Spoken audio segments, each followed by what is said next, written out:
যেগুলো ফেমাস আছে তার ইন্ডাস্ট্রি তৈরি করা হোক। আমাদের ইন্ডাস্ট্রিয়াল বাংলায় আছে, কে বললো নেই? তারপরেও বলছেন আগে রাজ্য সরকার টাকা নাই। আমি রাজ্য সরকারকে বলেছিলাম 51% টাকা রাজ্য সরকারের হাতে থাকুক, 49% শেয়ার সাধারণ মানুষের হাতে ছড়িয়ে পিছিয়ে আসো একটু, সাধারণ মানুষের হাতে দিয়ে দেওয়া হোক। এই আপনার মালদা মুর্শিদাবাদের কথা যদি বলি, এখানে বেশি কি পাওয়া যায় ভাই? আমলিচু তো, এটা আওয়াজ দেবেন ভাই, ভালো লাগবে শুনতে। কি পাওয়া যায়? আম আর লিচু। আমরা দোকানে এই গরমকাল পড়ছে, রমজান মাস কেটে গিয়েছে, বা গরমকালের সময় তেষ্টা লাগলে, গরম হলে কি করি? আগে ছুটে গিয়ে কিনি মাজানি, বিভিন্ন কোম্পানির লিচুরও খেনে খাই, তো সেটা সব বিদেশি কোম্পানির ম্যাক্সিমাম। তারা আমাদের দেশে ব্যবসা করছে, লাভ নিচ্ছে, চলে যাচ্ছে। আমি রাজ্য সরকারকে বলেছিলাম আমাদের পশ্চিম বাংলাতে মালদা মুর্শিদাবাদে আমরাও জুস জ্যাম জেলির ফ্যাক্টরি এস্টাবলিশ করব। এতে করলে কি হবে? এখানে আমাদের ছেলেদের কাজ হবে এবং রাজস্ব আসবে, আমাদের ছেলেদের হাতে কাজ পাবে, আমাদের ছেলেরা এখানে তাদের পরিবার পরিজনকে সুখে শান্তিতে থাকবে। কিন্তু কর্ণপাত করেনি। এই আওয়াজটা দিল্লিতে পৌঁছাতে হবে, এই আওয়াজটা দিল্লিতে পৌঁছাতে হবে। যখন রাজ্যতে আওয়াজ উঠবে, দিল্লিতে আওয়াজ উঠবে, তখন নড়ে চড়ে বসবে। শুধু এটা নয়, আমি বলেছিলাম কি শেয়ার 49% সাধারণ মানুষের হাতে থাকবে।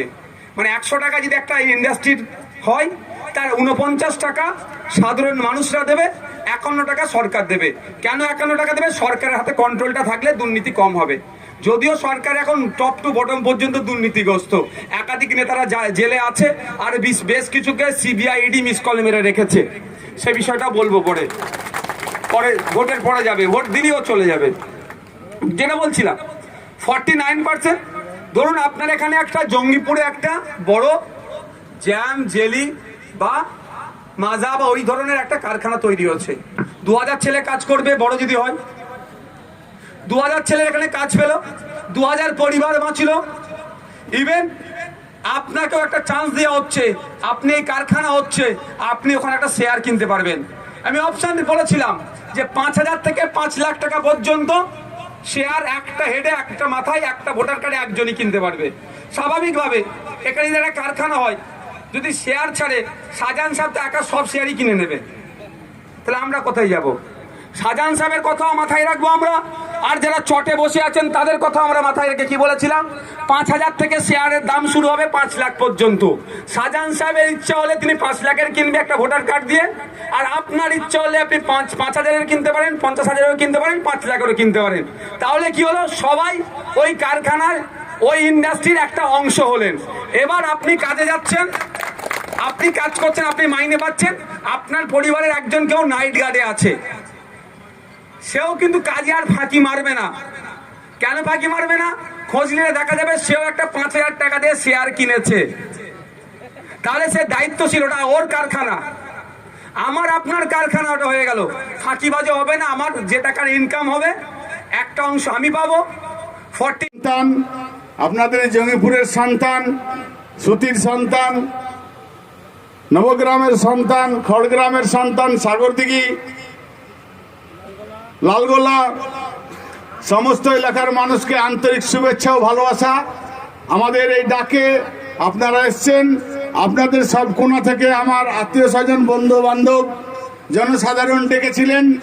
আমি আপনাদের সামনে আসতে চেয়েছিলাম, আমাদের নওশাদ সিদ্দিকী সাহেব সেই সুযোগ করে দিয়েছে আপনাদের দিল্লি যাওয়ার কারণ কি আপনারা জানেন? আপনারাকে একটা একটা করে বলি। আমাদের আলিগড় ইউনিভার্সিটি আমার ওই বাড়ি থেকেই শুরু হয়েছিল, বাম দিকে যেটা আছে, ডান দিকে আপনারা বসে আছেন দেখতে পাচ্ছেন। 3 বছর ছিল, সেই জমি নিয়ে সমস্যা হচ্ছিল, সেই জমির সঙ্গে আন্দোলন করেছিলাম বহরমপুরে, এইরকম মানুষ নিয়ে যে হাজার হাজার। সাকসেস হয়েছেন, আলিগড় চালু হয়েছে, কিন্তু যে ধরনের ঘর আমাদের ছেলে মেয়েদের অধিকার পাওয়ার কিচ্ছু পাচ্ছে না। আমি চাইবো বিল্ডিং হোক, আমাদের জঙ্গিপুরের ছেলেমেয়েরা লোকসভা কেন্দ্রের সমস্ত লোক পড়াশোনার সুযোগ পাক। আলিগড় থেকে যারা পড়েছে কেউ বেকার থাকে না। আমাদের যারা ছেলেমেয়েরা পড়বে, আমি জানি তারা তাদের নিজের যোগ্যতার অনুযায়ী তারা সারা ভারতবর্ষে পৃথিবীতে ছুটে বেড়াবে, জানেন সবাই। কিন্তু সে হচ্ছে না। জানেন আমাদের এখানে ফুড পার্ক আনা হয়েছিল, ফুড পার্কে সেই পড়ে আছে বন্ধ হয়ে। আমি বলেছিলাম ফুড পার্কে নিয়ে আসেন, লোকজন আনেন। 40টা সিটেই প্রার্থী দেওয়ার মতো যে অর্থের প্রয়োজন হয়, প্রথম কথা সেই অর্থ আমাদের নাই।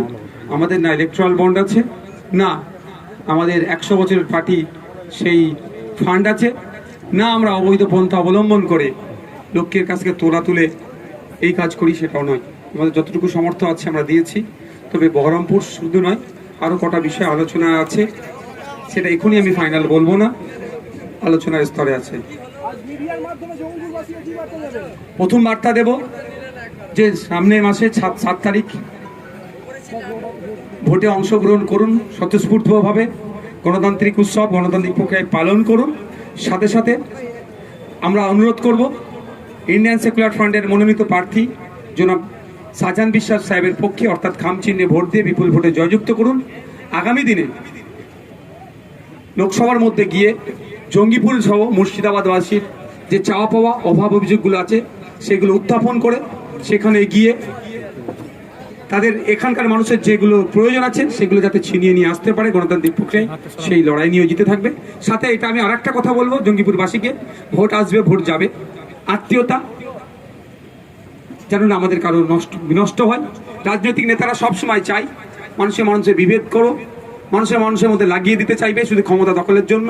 আমরা ওই ক্ষমতা দখল করতে চাই না। তবে এই একটা স্লোগান আমরা কোনোদিন এই একটা স্লোগানকে আমি ব্যক্তিগত বলছি, আমি খুব মান্যতা দিই না। এই লড়াই চাই, লড়াই করে বাঁচতে চাই। দিনের শেষে মানুষ ক্ষতিগ্রস্ত হচ্ছে, এই কাজে কেউ নিয়োজিত থাকবেন না আপনারা। আমরা শুধু স্লোগান হবে শান্তি চাই, উন্নয়ন চাই, শান্তি চাই, উন্নয়ন চাই। যাকে ভোট দিয়ে আমরা জিতাই না কেন, তার দ্বারাই উন্নয়ন হোক, শান্তি প্রতিষ্ঠা হোক, এটা জঙ্গিপুরবাসীকে দায়িত্ব নিতে হবে। কংগ্রেসের অধীর চৌধুরীর জন্যই কি আপনাদের এই জোট হয়নি? শুধু অধীর চৌধুরী নয়, আরো অনেক নেতা আছে যারা চায়নি তারা আইএসএফ এর পক্ষ থেকে পার্লামেন্টে যাক। যেভাবে সংযুক্ত মোর্চার পক্ষ থেকে পার্লামেন্টে গিয়ে আইনসভার মধ্যে গিয়ে রাজ্যে একমাত্র সংযুক্ত মোর্চা তথা আইএসএফ এর বিধায়ক যেভাবে পারফরমেন্স করছে, যদি আইএসএফ এর পক্ষ থেকে তখন চলে যায় একই পারফরমেন্স করে, তাহলে অন্য রাজনৈতিক দল হয়তো ভেঙে পড়বে, তাদের কর্মী সমর্থকরা আইএসএফ এর দিকে চলে আসবে। এই ভয়ে অনেকে আমাদের সাথে জোট করেনি। আমরা চেয়েছিলাম ঐক্যবদ্ধ হয়ে বিজেপি তৃণমূলকে সহজেই পরাস্ত করব, সেই জন্য আমরা জোট চেয়েছিলাম। কিন্তু দুঃখের বিষয় অনেকে জোট করেনি। কিন্তু আমাদের যে লড়াই থেকে এক পা আমরা পিছিয়ে যাব না। আমাদের কষ্ট করতে হবে, ক্ষমতা একটু বেশি লাগবে, বেশি সময় দিতে হবে, কিন্তু আমরা লক্ষ্যে অবিচল। বিজেপি তৃণমূলকে আমরা পরাস্ত করব। এখন পর্যন্ত 17টিতে দিয়েছি। আপনাদের মুর্শিদাবাদে আমরা 2টো লোকসভা, মুর্শিদাবাদ লোকসভা যারা হাবিব শেখ দাঁড়িয়েছেন, এক্স বিএসএফ সেনা তিনি, এবং জঙ্গিপুর লোকসভাতে শিক্ষানুরাগী সমাজসেবী ব্যবসায়ী জনাব শাহজাহান বিশ্বাস সাহেব দাঁড়িয়েছে। এবং একটা উপনির্বাচন, ভগবানগুলো উপনির্বাচনে শিক্ষক তিনি মাস্টার মশাই মুর্শিদুল আলম সাহেব, যিনি বাদিকে দাঁড়িয়েছেন, তিনি কন্টেস্ট করছেন। এবং রাজ্যের বাকি টোটাল মিলিয়ে লোকসভাতে আমরা 17 জায়গায় এখনো পর্যন্ত প্রার্থী দিয়েছি। ডায়মন্ড হারবার নিয়ে কি ভাবছেন?